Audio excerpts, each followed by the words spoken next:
It keeps coming to my attention, and I keep having a really hard time accepting, not understanding, accepting the fact that some people don't think like me.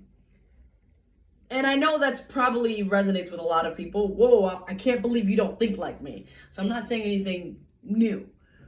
But when I say I don't understand how people don't think like me, it's the specifically, ethically, specifically empathetically, specifically compassion, specifically with self awareness, right? Now, I have to remember that there are reasons why I am now more empathetic than I used to be. There are reasons why I am compassionate that now compared to how I used to be. And it takes certain things, certain conversations, certain events to transpire for an individual to go, oh, that's important. I need to make that a part of me now. And everyone goes through these moments and experiences at a different point in time in their lives. It's kind of like a plant, right? Every plant requires a different time to be planted and sprout and seedling into a blossoming tree or flower and to maturity. And understanding that helps me to accept. And every time I go, I'm having a hard time accepting, I always attribute lack of acceptance being still in the midst, in the process of grieving. I keep coming back to grief because because of the steps to grief. When you're grieving, aka you recognize that you have or are about to lose something, whatever that is. You're going to lose something, therefore you're going to grieve about that. That's from my basic understanding of it. That is my understanding of grief. Grief comes from the acknowledgement that you are or about to lose something that is important to you. And now the degrees of that importance varies, right? The first step of grief is denial. You deny it. There's no way. Then you bargain. Okay, well, if this happens, maybe that won't have to happen. Then you're angry. Then you're sad or depressed. And then finally, it's acceptance. Sometimes it's not so linear. Sometimes it's you zigzag, bounce, right? And then sometimes you go through the grieving process again. And however long that takes is however long it takes. And I find that I am in the grieving process of accepting people for where they are in life, right? Now, I also think that whatever it is that you're saying is really a projection of your own self. So that is saying to me, that signifies to me psychologically that there are parts of me that I haven't fully accepted yet.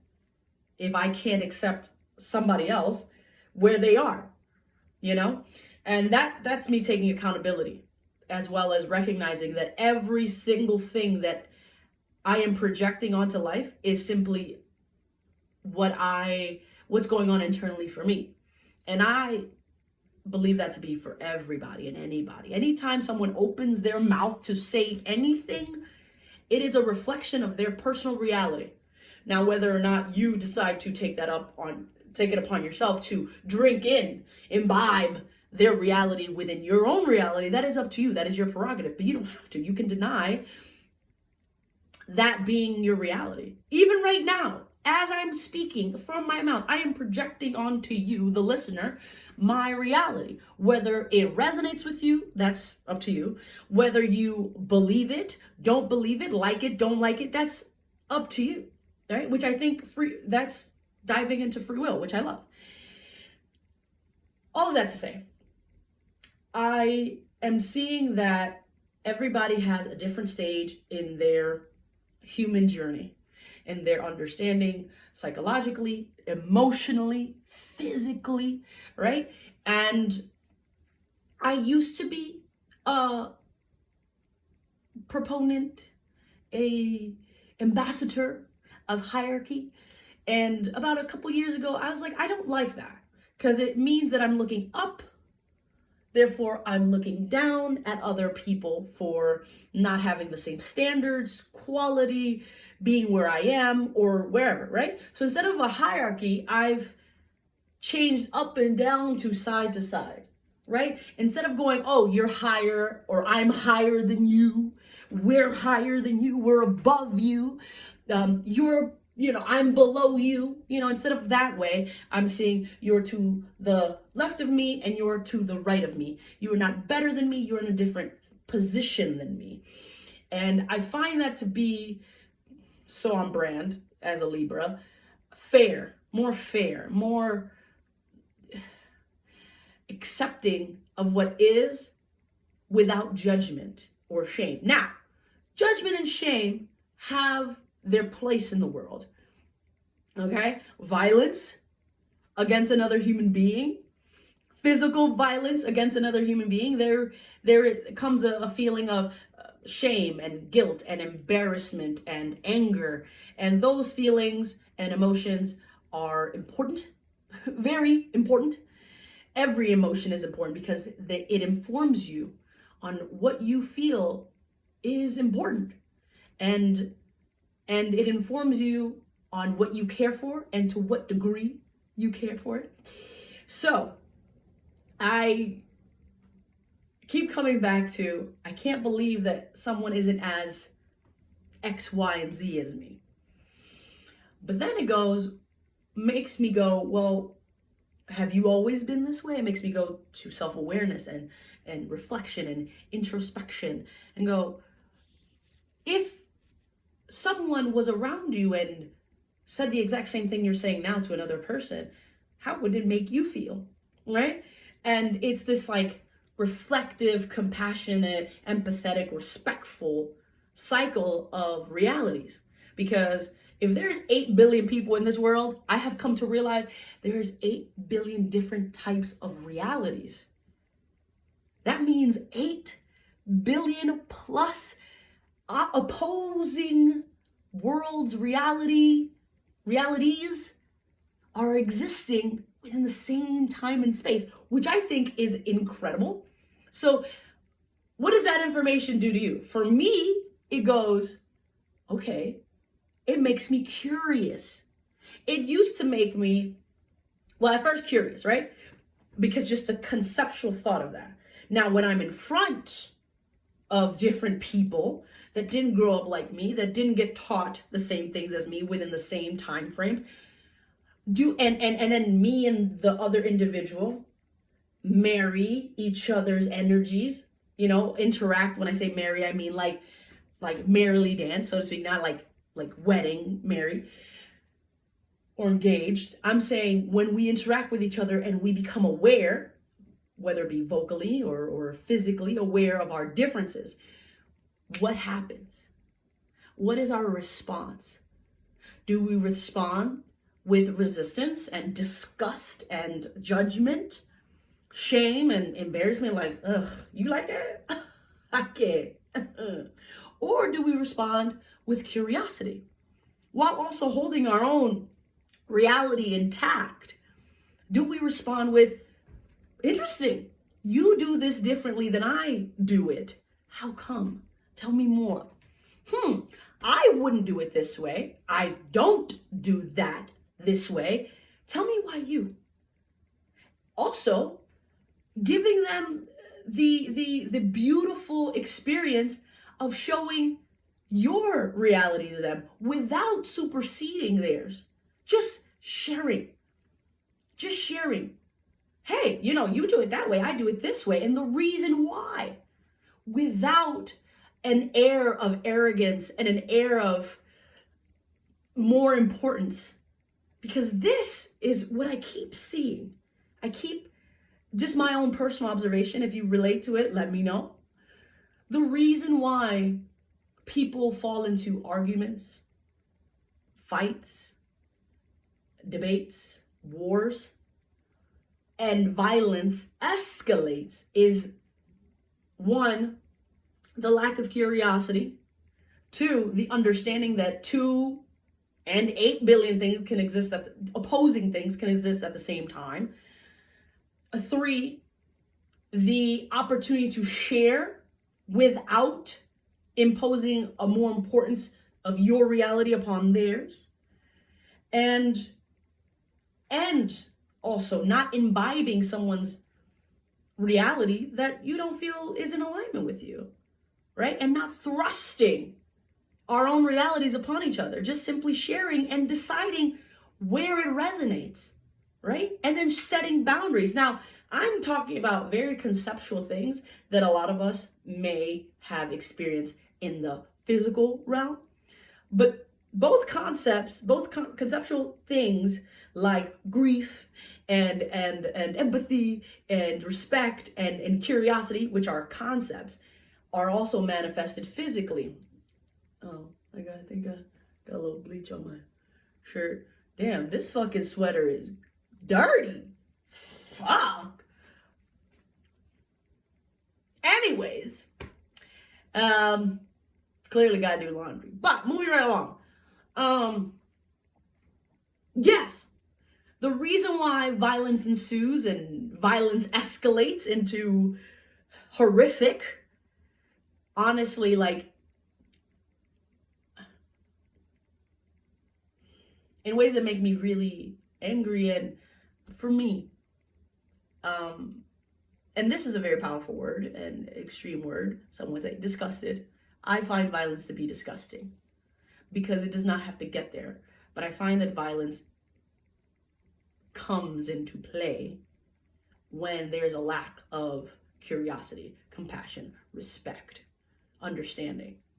It is a matter of wanting control of something and someone else other than yourself. Right? And violence can seem very small and thin and robust.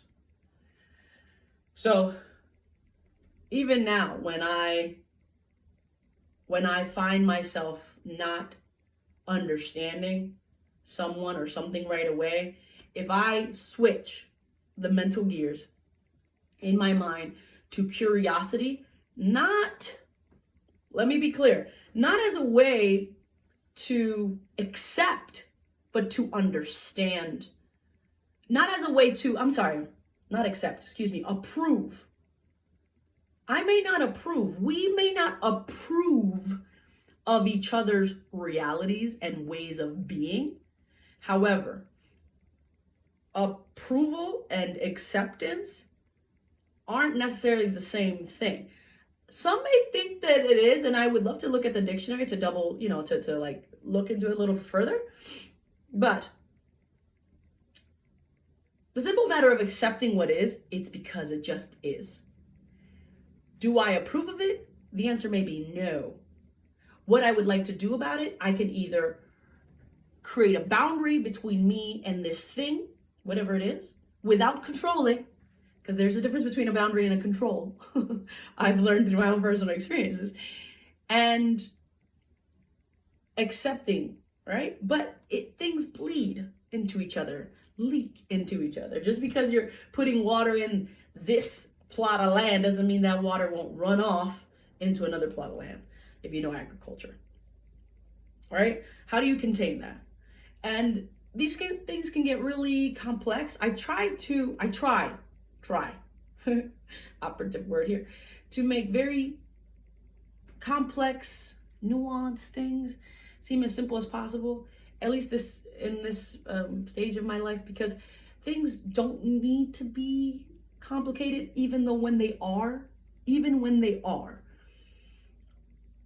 I think simple language is very useful and important to reach all of the different levels of understanding and communicate with one another.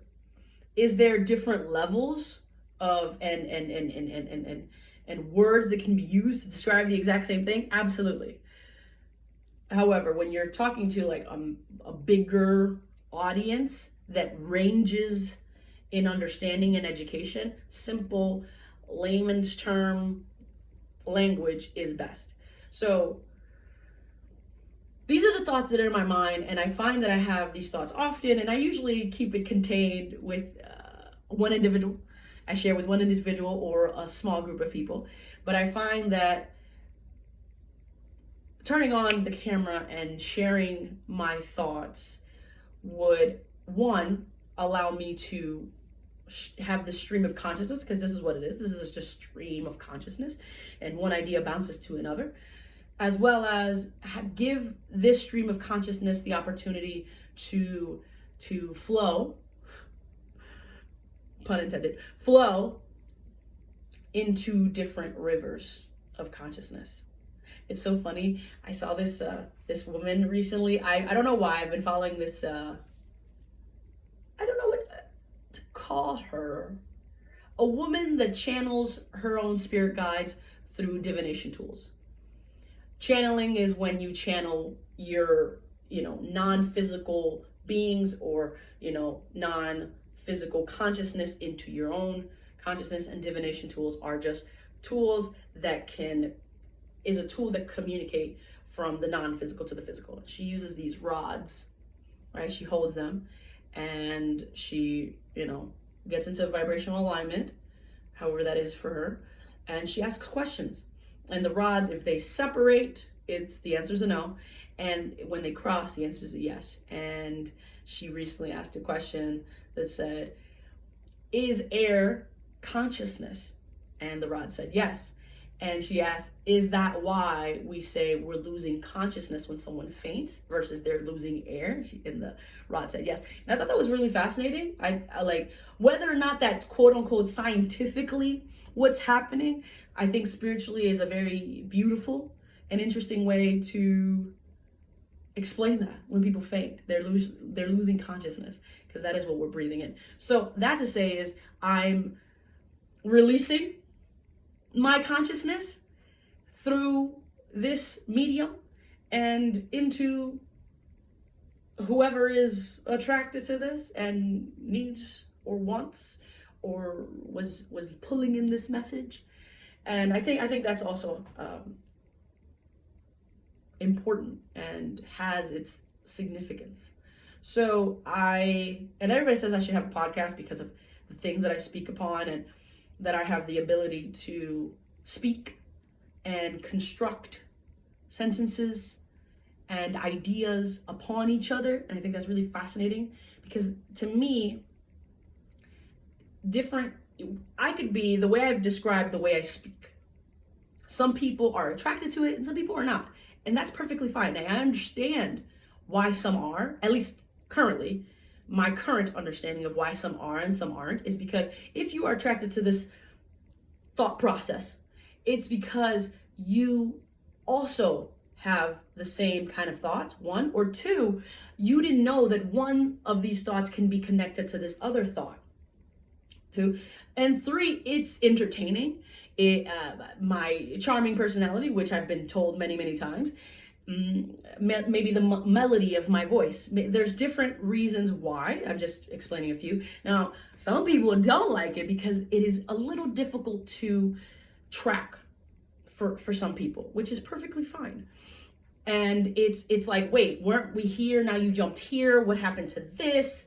Also, maybe my enthusiastic tone could be like a little too much for them, right?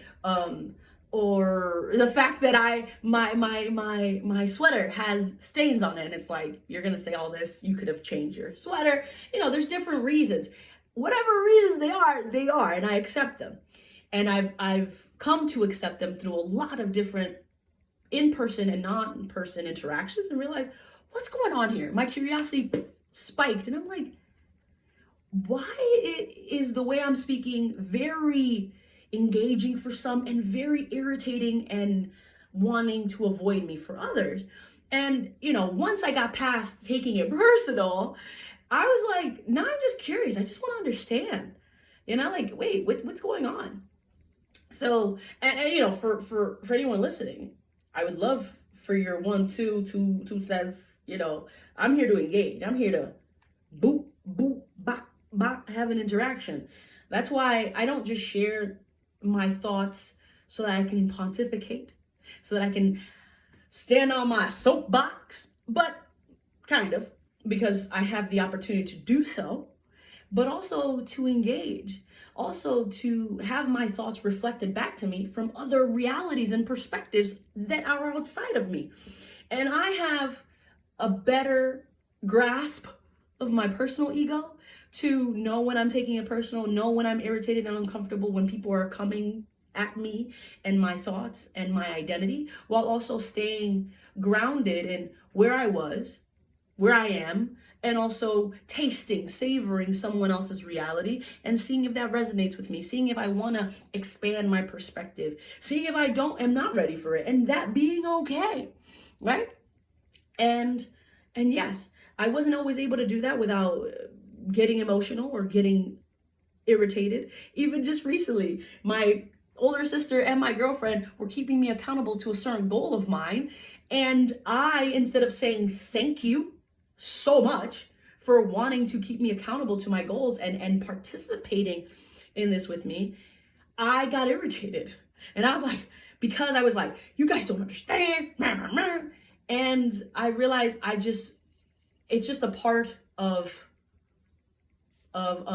the thing I'm participating in. Being kept accountable is uncomfortable, is irritating, and I wasn't able to accept that energy coming to me, that type of accountability coming to me. And so now I realize, wait a minute, I've always asked for accountability, and now it's being very consistent. And it is a little uncomfortable because it's something I would like to change. But I also realize that now I have to clarify my goal because it's been very vague-ish. And now I'm like, okay, wait a minute. What is my goal exactly? And how can I make sure that the people that are choosing to keep me accountable understand that specific, measurable goal of mine? So now it's not vague in their mind, it's very clear as I could possibly make it. And so, but that's all I have to say for now. That was fun. I will keep doing these. And I would love to hear your thoughts, your reactions to what I'm saying. And I think this is one of the ways that consciousness grows. Things are changed because of conversation. I remember this conversation with my sociology professor in college, and she asked us, it was during the summertime. I honestly, summertime college courses, amazing. More intimacy, which I value and love. And by intimacy, I mean like a very small cohort, small classroom. And it was like about 10 of us in this classroom. And she's like, let's go outside in the lawn and let's talk. And we were talking, and I said, I think one of the best and most important ways to engage in change is through conversation. And it's funny, she said, Sasha, there has to be more. But I realized every single thing that we do is a conversation. Whether it's being verbal, written, audio, it's still a conversation. And agreements, but agreements exist within a conversation. So, and I should reach out to her and tell her that. Actually, yeah, after this video I will. Reach out to people if you think about them, or if they pop up in your mind and it's a positive one, even if it's a negative one, decide. You can decide if you not or do or don't. But if it's positive, you're like, oh, and you endearingly think of someone, I highly recommend you reach out to that person and let them know, hey, I thought of you. I hope you're doing well. Something super simple. It can really create some interesting new interactions and conversation. But anyways, yeah, I will be doing more of these. I find that these types of videos and sharing them, now I have the, honestly, emotional fortitude. Being honest, before I just didn't have it. I was like, I ain't ready. I'm not ready for people's energies, and I didn't know how to safeguard myself from imbibing, drinking in, making other people's energies or realities a part of mine. And I feel, based on my observations and based on my current experiences, that I have a better grasp of how to interact with people and their energies, right? And also I find that I learn more about myself and others when things get challenging. Like things get challenging, I'm like, woo, what am I about to learn? I don't know. I'm really uncomfortable right now. Very uncomfortable. But something's going to come out of this. Something positive, something enlightening, something enriching, something empowering is going to come out of it. And I'm sure as heck going to get it. I don't know what it is, but I'm going to get it. So anytime I come across a challenge, I switch my mind to that and I get excited. In the middle of the challenge and discomfort, I'm like, ooh, I don't know what this is going to come out, but I'm going to learn and I'm going to get empowered because of it. So let's keep engaging in this discomfort. You know, it's the same thing when you go to the gym. When you're doing these push-ups, pull-ups, sit-ups, running, whatever you're doing, you're physically engaging your body in something that actually hurts and will make you sore. But guess what? You get more mobility, more strength, more flexibility, more stamina, more endurance. That's what comes after the grind, the challenge, it's fucking hard. You know what I mean? So just a reminder of that. And it's not just in the gym that you get challenged, but in the emotional, in the mental, and you feel it. It is visceral when you feel that challenge, that discomfort, that irritation. The question really is, what is your mindset about that? What is the meaning you're giving to it? That will drive the thing. My thing, at least lately, not so much, because I've been struggling to reframe. But here I am coming back to the basics. Reframe. What is the meaning you're giving this thing? What is it? And be unwavering about it. If you enjoy it, if you like it, if it empowers you, if it gives you strength. So that's what I got for you today. I hope you're doing amazing. Wait, this one. Okay, look at what my coffee mug says. Enjoy the journey. Enjoy the journey. Be curious. Love you. Bye.